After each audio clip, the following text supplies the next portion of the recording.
This is Net News Network headline news for Wednesday, April 27th, 2022. Russia and the United States have carried out an unexpected prisoner exchange in a time of high tensions, trading a Marine veteran jailed by Moscow for a convicted Russian drug trafficker serving a long prison sentence in America.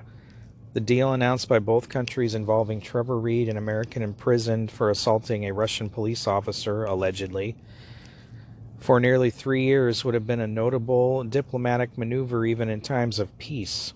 It was all the more surprising because it was done as Russia's war with Ukraine has driven relations with the U.S. to their lowest point in decades. The U.S., for its part, returned Konstantin Yaroshenko, a Russian pilot who'd been serving a 20-year federal prison sentence in Connecticut for conspiracy to smuggle cocaine into the U.S. after he was arrested in Liberia in 2010 and extradited to the U.S. The Justice Department has described him as an experienced international drug trafficker who conspired to distribute thousands of kilograms of cocaine around the world. Reed's release has no immediate impact on the cases of other Americans held by Russia. Grinner, for one, was detained in February after Russian authorities said a search of her bag revealed a cannabis derivative. Whelan is being held on espionage-related charges his family says are bogus. So my question is, and I'm happy for this man that was released, you've got exchanges like this. You've got this female women's basketball person being held for a bogus marijuana thing. Why isn't the government doing something about that? Why were thousands of Taliban fighters released during the Afghanistan pullout, initiated by Trump, finished by Biden, and yet you've got Navy veteran Mark Frericks, who's been held in Afghanistan by the Taliban for 2 years, and the U.S. could have got him back when this Taliban prisoner release happened, but they didn't. They've talked to the family a couple times, the Biden administration, but have done nothing to get this guy out. Why are these Americans being left behind enemy lines? Commit to Change Washington, a ACLU-sponsored coalition in the state of Washington, is attempting to pass a ballot measure which would legalize all drugs in the state of Washington. If I-1922 makes it to the ballot and a majority of voters approve, it would eliminate the state's existing penalties around possession and use of all drugs.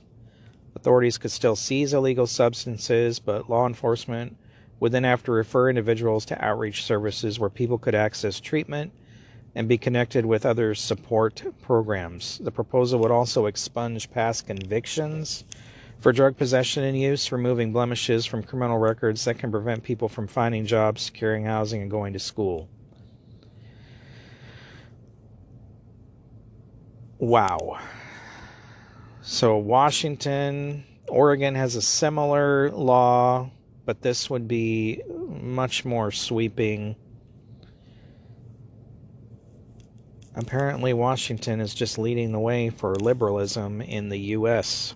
What this Washington group won't tell you is that in Oregon, drug use is up significantly, as well as crime and overdoses.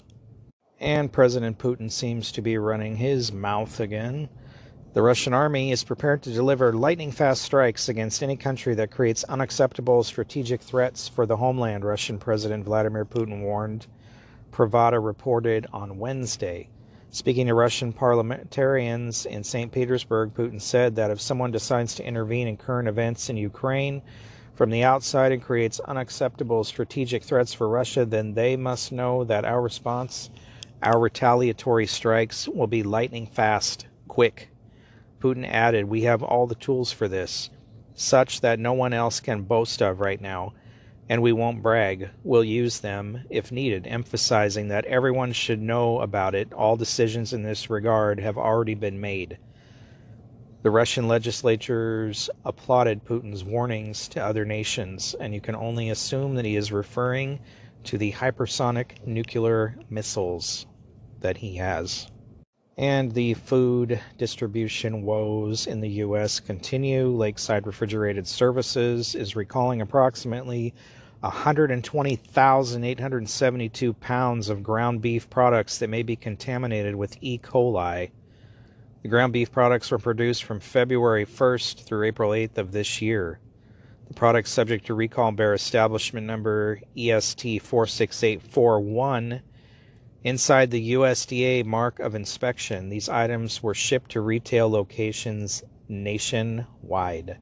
A California company called NDB believes that it has developed a self-powered battery made from nuclear waste that can last 28,000 years. Perfect for your future electric vehicle or iPhone 1.6 times 10. Producing its own charge rather than storing energy created elsewhere, the battery is made from two types of nanodiamonds, rendering it essentially crash-proof if used in cars or other moving objects. The company also says its battery is safe, emitting less radiation than a human body. Well, how about they make that for your house? This has been Net News Network Headline News. For more, visit netnewsnetwork.net. Thanks for listening.